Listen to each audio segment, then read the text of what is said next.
perform the service of the special Yom HaKippurim incense. To A, scoop up some coal, B, scoop up the incense on the ladle, C, burn the incense in the Holy of Holies. This was his first entry into the Holy of Holies. For young people, there is a time when there is a silence for the space of a half an hour, and that is when the incense is being burnt. So Revelation chapter 8 says, when he opened the seventh seal, there was silence in heaven about the space of a half an hour. And then it goes on and talks about the incense. It says, and another angel came and stood at the altar, and that another angel is Orion, having a golden censer, and there was given unto him much incense. In the Christian zodiac, we actually see Orion holding an incense censer, a golden censer, instead of holding the lion. The lion that he is holding, that Orion is holding, is supposed to represent the incense, because the ingredients of the incense are stacte, oncha, frankincense, and galbanum. And the smoke of the incense is rising up over the altar.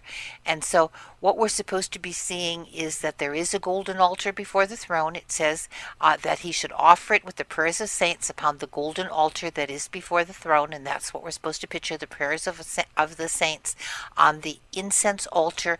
And again, we've talked about this before, but the ox and the lamb hold the four horns of the celestial incense altar.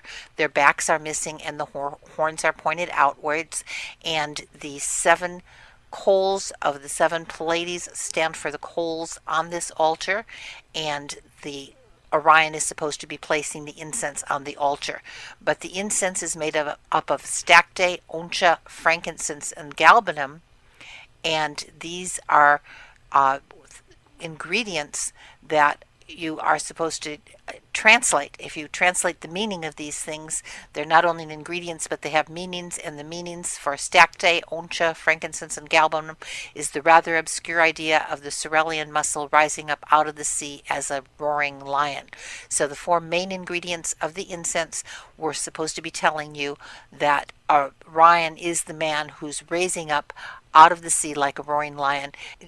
And cerulean muscle was supposed to stand from death to resurrection, and it was unique in that the cerulean muscle would leave its body and continue to eat, but not to preserve its own life. And we hear this in the story of Jesus as well, that after he was raised up, he did continue to eat, but it was not to preserve his own life. So we see the relationship of Orion in the heavens holding the golden censer to Jesus, who is the Lion of the tribe of Judah, who will rise up. As a young lion, he crouches down. As an old lion, he rises up. That means rising up from death. Old is death, means death as well from the Hebrew.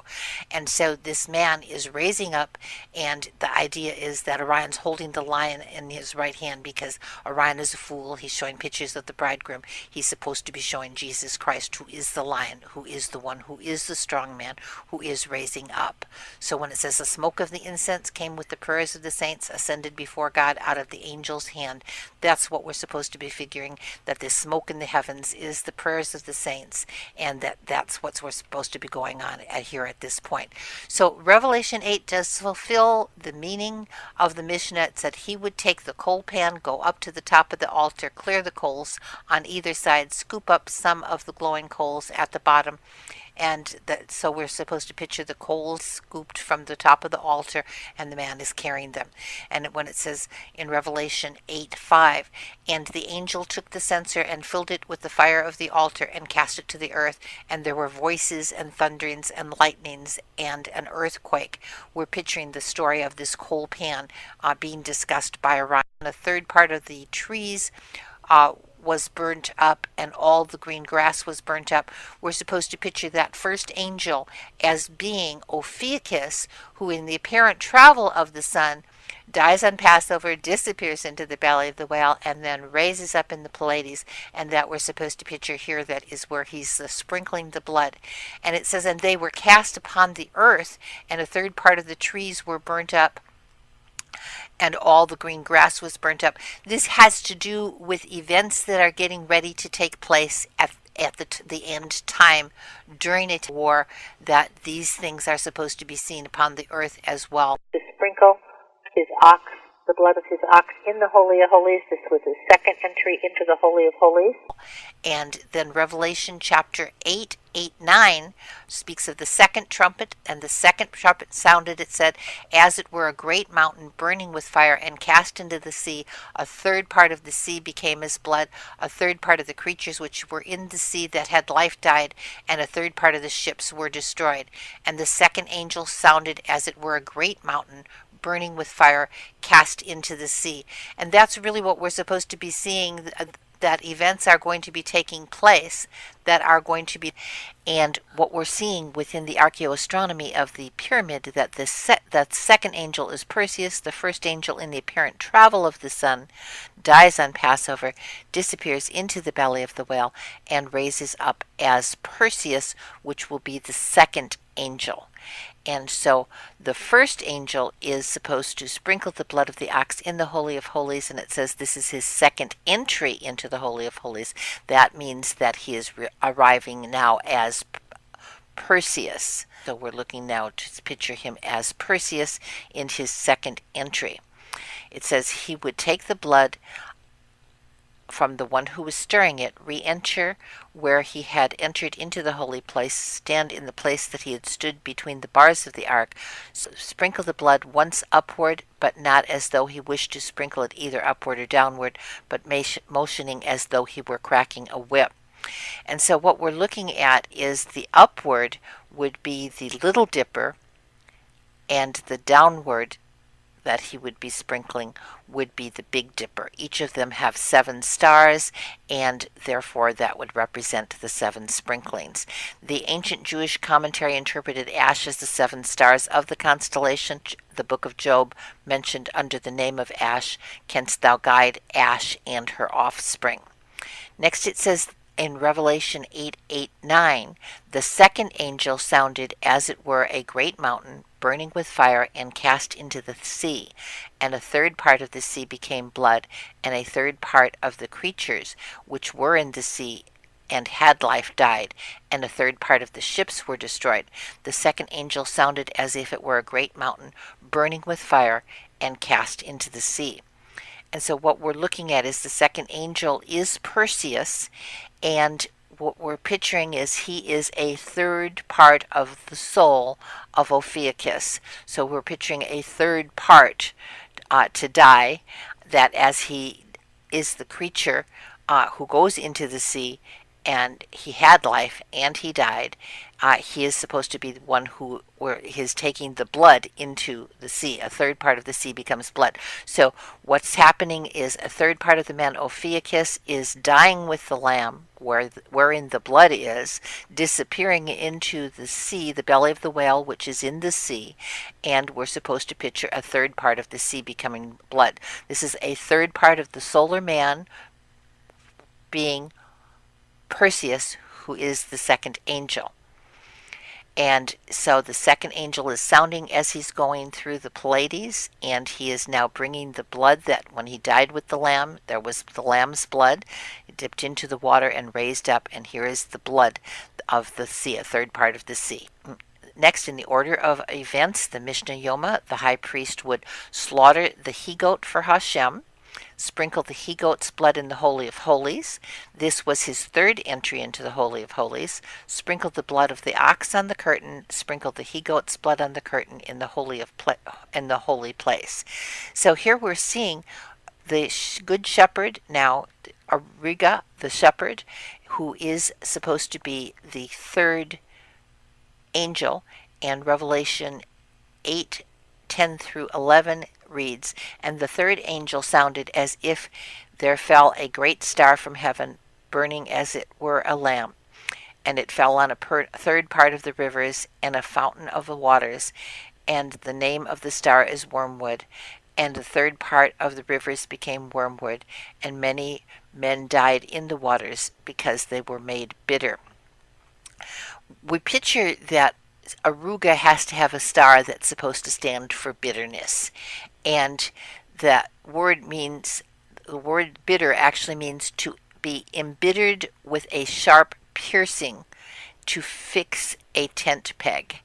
And what we're seeing is that Aruga has a star, Elnath, in his foot, and he is being attacked by Taurus the ox. And this star Elnath means wounded and slain, and this is the idea of that which is bitter, that this third angel is standing above the rivers, and we're supposed to picture the blood pouring from his foot. If he were attacked by an ox, the blood would be pouring from his foot. It would pour over the ox and down to where the Pleiades are, within the shoulder of the ox, because he's above the ox, and that would be where the fountain of the waters is in the apparent travel of the sun. The sun dies on Passover, disappears into the belly of the whale, and he's raising up, piercing the ox as well, so there's blood here as well, and here he's raising up with the fount of the waters as though he's going out of the blowhole or out of the piercing of the whale or sea monster, and since they're in the water, this water is shooting up as well. So we're seeing that this area that is called the Pleiades is considered to be the well and also the spring of water. So all of this takes place with the third trumpet. Next, in the order of events, the Mishnah Yoma, the high priest, would mix the blood of the ox and the he-goat, sprinkle the mixture on the inner altar, do the confession of the he-goat to Azazel, and present the he-goat to the designated person for the dispatch to Azazel. This is not a sacrifice. What we're supposed to be picturing then is that Aruga is mixing the blood of the ox and the he-goat, and how he is doing that is he has the star Elnath within his foot, which is considered to be a mixed star. It's the only mixed star within the heavens, and that star is within Taurus, and it's considered to be within Aruga. So what we're picturing is that the star itself is a mixed star representing the mixed blood of the ox, and not of the he-goat, but of the he-goat shepherd. The he-goat shepherd is holding the he-goat, so you can picture the... Next, we're going to be understanding the readings that take place on Yom Kippur. And the readings have to do with what are supposed to be read. Next is 29, is read the Torah. And celestially, what we see is Cephas the king stands between the poles, that the Big Dipper, if you were to extend a line to the Big Dipper, has two stars that are considered to be the pointing fingers, and they point to the pole star of the Little Dipper, and above that is the king. So there in the heavens there are two poles, and one pole holds Cephas the king, and the other pole holds Draco the dragon. And we picture this actually from the celestial arc, which is the Big Dipper, that there are two stars that are said to be the pointer fingers that point to the pole star, which is in the Little Dipper. And on the other side there are two stars that would point to the ancient pole star, which is Thuban, which is in Draco. And the Torah scroll is made to be the picture of the celestial universe. It consists of two poles, and a crown. It consists of two poles, and on the right hand pole there is a crown above the pole. Celestially, there are two poles, and above the one side on the right hand side is a crown, and it is the king. So we picture the king is the one who is supposed to be the one who is reading the Torah, and this is how it takes place within the celestial heavens. The relationship, however, to this king and to this Torah scroll holds a relationship to Aruga, that if you are to draw a line across the mercy seat, straight across, that would point to Aruga. And in the heavens, we're actually seeing then two men, and how this takes place on the earth is that the high priest also has a deputy high priest, and he apparently would be playing the part of Aruga, where the high priest would be playing the part of the king. So we're picturing the king in the heavens, in the celestial heavens, whose name is the branch, being the one who is reading the Torah. And here, as the reading of the Torah, what it tells us is in the Mishnah, what it tells us in the Mishnah regarding the reading of the Torah, it says, if he read in the garments of the linen, he would then wash his hands and feet, undress, and go down to immerse. He came up and dried himself. When he brought his gold vestments, he dressed and then washed his feet. And it said the high priest then came to read the Torah portion of the day. He would read either wearing linen garments or his own white robe. The synagogue attendant, who would take the Torah scroll and hand it to the head of the synagogue, and the head of the synagogue would hand it to the assistant high priest, and the assistant would hand it over to the high priest. The high priest would stand and receive it and read Leviticus 16, and on the 10th, Leviticus 25:26 through 36.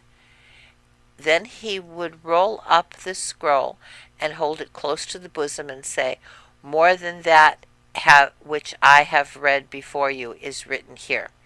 He would then recite by heart on the 10th day, which is Numbers 25:7 through 11.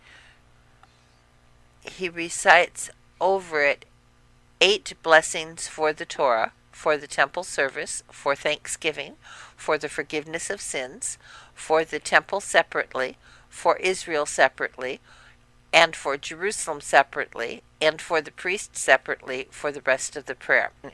Leviticus is speaking of the Day of Atonement, and Numbers is speaking of Passover. And this is important because this is where we're receiving the information of a comparison between Passover and Yom Kippur. All this time we've been speaking of a celestial event that takes place on Passover, that the son would die with the lamb, disappear into the belly of the whale, and raise up in the Pleiades and on the horns of the bull. But we're supposed to understand that this Passover is also related to the Yom Kippur services, and that's what we're speaking of the ordinances for all time of the Yom Kippur services that are taking places within the heaven. And so this is important because Yom Kippur was based upon the Hellenical rising of the Pleiades. In Star Laws and Names, it says that Moses was believed to have placed the date of Yom Kippur based on the Hellenical rising in the Pleiades, and in the apparent travel of the sun at the time that the pyramid was built, when the height of the sun was in Scorpio, when the house was seen, at that time we were supposed to be seeing also that the Passover was supposed to take place holding a relationship to the Pleiades as well, that the son would die on Passover with the lamb, disappear into the belly of the whale, and to raise up into the Pleiades. So this comparison passage, when the high priest would read the Torah, has a great deal to do with our bridegroom Jesus Christ. In fact, there was a time at the end of the year they would call the man who would read the Torah the bridegroom of the Torah. At the beginning of the year they would call the man who would read the Torah the bridegroom of the Torah. And so we're supposed to see that Christ, who is our bridegroom, is the fulfillment of all of the holy days, and all of the Jewish holy days point to him. Paul said the Jewish holy days foreshadow the events to come. These holy days also have a relationship in the events to come. But as we're now reading that, we will go ahead and read the passages. Leviticus 25:26 through 36. It said, and the Lord spake unto Moses, saying. Interesting, the Lord here is in capital letters, and that is the tetragrammaton, the Yud He Vav He, which when placed vertically shows a little picture, a stick figure of a man. These letters form a little stick figure of a man, and that was supposed to have been the soul body that was placed upon the rock, and the soul body of the Messiah that was placed upon the rock. So the Messiah, we're picturing Christ speaking to Moses